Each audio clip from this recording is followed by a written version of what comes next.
Bonjour à tous, bienvenue à la prochaine session de vidéo comment dessiner qu'est-ce qu'on voit. Et aujourd'hui, je vais vous montrer juste en vitesse un petit peu comment utiliser maintenant la déformation des cercles en perspective, à quoi ça peut servir. Donc, pour exemple, si on prend n'importe quel objet, d'accord, disons, ça peut être cylindrique ou pas, mais n'importe quel objet. Donc, en chose, il faut se souvenir toujours que quand vous faites un cercle, ok, disons, on va dessiner une tasse de café, d'accord? Les tasses, disons, de Tim Hortons ou l'autre compagnie. Donc, voilà.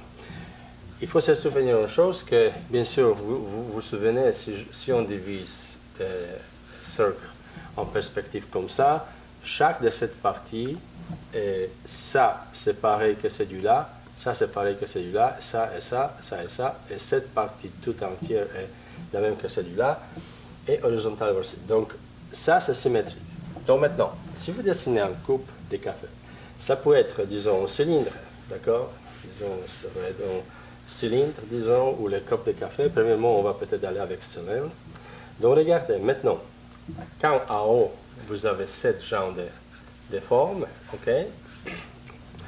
Ici, disons, si vous décidez, maintenant il faut décider de longueur de cylindre. Disons que votre cylindre, c'est à peu près fini ici, d'accord? Donc, automatiquement, cette base de cette cylindre, c'est pas pareil, elle est un peu différente parce que ici, vous voyez un peu plus aplati le cercle. Quand vous descendez plus bas, vous voyez la même cercle légèrement ouverte, beaucoup plus ouvert. Donc, normalement, voyez-vous, si on prend en considération cette partie-là, donc ici, elle va être un peu plus oblique, un peu plus exagérée. Si jamais on voit à travers, là, ok, en transparence, donc on va voir qu'ici, les espaces sont beaucoup plus grands. D'accord? Donc, ça, il faut bien sûr prendre en considération quand on dessine. Disons, si vous dessinez un coupe de café, disons, ok, que je voulais faire au départ. Donc voilà, si vous dessinez une coupe de café, vous avez, on va commencer par le simple. Donc, souvent je vois que les étudiants dessinent cette partie de base ou toute droite, d'accord, ou la même. C'est pas ça. Elle est beaucoup plus, voilà, beaucoup plus ronde ici, beaucoup plus ronde. Il faut comprendre que cette partie-là, vous les voyez un petit peu plus large que cette ouverture des tasses de café. Donc, si jamais on va repasser ça en noir, donc ça va être quelque chose comme ça, voilà, la tasse de café. Et jamais, jamais ne laissez pas les coins, parce que quelquefois je vois quelque chose comme ça, il y a les coins ici. Il n'y a pas coin, il y a toujours rondeur, légère mais rondeur, même ici, même, voilà. Donc, si on va comme ça, voilà, il y a toujours cette partie qui est ronde, elle n'est jamais juste au point. Ce que je veux dire exactement, je vais dessiner ici, donc, ne faites pas comme ça la tasse de café, ok? Parce que ça, c'est pas bon. Ça n'existe pas. Alors, ça, vous pouvez dessiner si jamais angle tellement fort, des ovales, mais toujours quand même arrondi légèrement les places. Jamais au point. C'est la même chose avec la base. La base va jamais aller, disons, comme ça et voilà, comme ça, quoi. Très au point ici. Parce que si vous dessinez ça, vous me montrez, si je regarde cette tasse de haut, que la tasse n'est pas ronde, mais elle est légèrement comme ça, voilà. D'accord? Donc, il faut faire attention toujours, bien sûr, cette partie-là, arrondir, et souvenez-vous même, si vous voyez les tasses, disons, à café différentes comme ça, ok? Donc, disons, si elle est un peu comme ça, disons, un peu plus de tasses traditionnelles, donc bien sûr, ici, c'est arrondi. Si jamais vous allez avoir après l'autre partie de cette tasse-là, qui va être un peu plus, voilà, comme ça, tout c'est jamais au point, il y a toujours rond, il y a toujours arrondi cette partie-là, toujours arrondi. Okay? Donc, prenez soin de ça parce que c'est ça qui montre que si vous savez un petit peu dessiner ou non en perspective. Donc, bien sûr, après, c'est les poignées, etc., mais ça, c'est autre chose. Donc, faites attention parce que n'importe quoi, si vous dessinez, disons, un cylindre en perspective, donc, bien sûr, la meilleure chose, c'est, bien sûr, premièrement, quand on a fait avec des formations de cercle, dessiner, bien sûr, un bloc, disons, rectangulaire, voilà, en perspective, d'accord? En perspective. Maintenant, je ne montre pas les points de fuite, mais normalement, il va être à quelque part là, à quelque part là, et à quelque part là. Voilà, ça va être la vraie forme.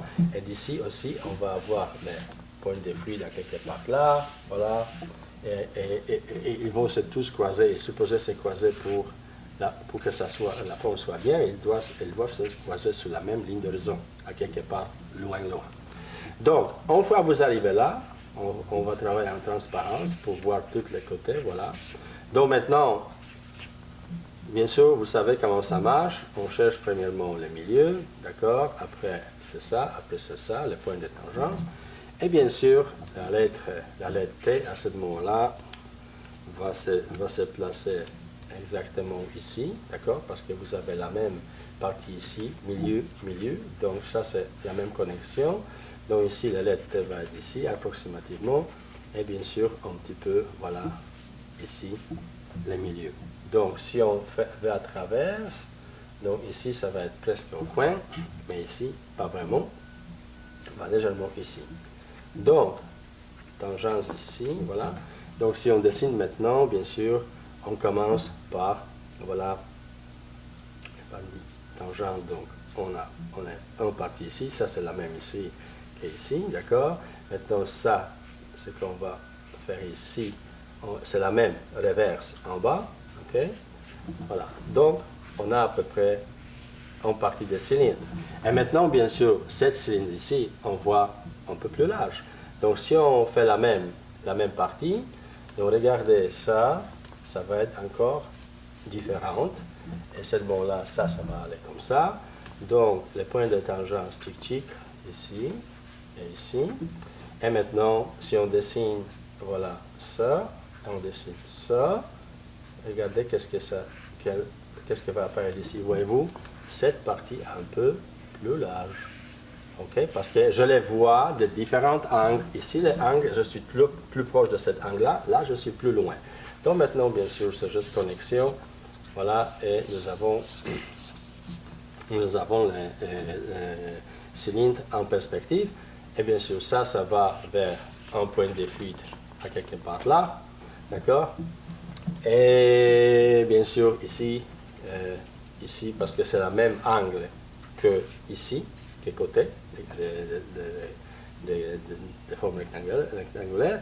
Et ici, ça va dans l'autre direction. Donc, souvenez-vous, voilà que ça, c'est de façon vraiment regarder. Chaque fois, n'importe qu'est-ce que vous faites, disons, si vous avez ici cette forme-là comme ça, donc c'est évident que si je dessine un tube, disons, un cylindre en perspective, ça là, ça va être beaucoup plus large. Donc mon côté ici, ça va être beaucoup plus arrondi. Ici, un peu moins, et voilà. Et c'est comme ça qu'on dessine. C'est pour ça que quand vous dessinez toutes sortes de formes ovales, si c'est disons, la vase ou quoi que ce soit, donc toujours, voilà, on fait ça, on l'autre, ici, on fait ça, et l'autre, ici, toujours arrondi. On va, disons, la base est ici, d'accord? Donc, voyez-vous, cette base-là va être, donc ça va être beaucoup plus aplati, si je repasse juste le noir.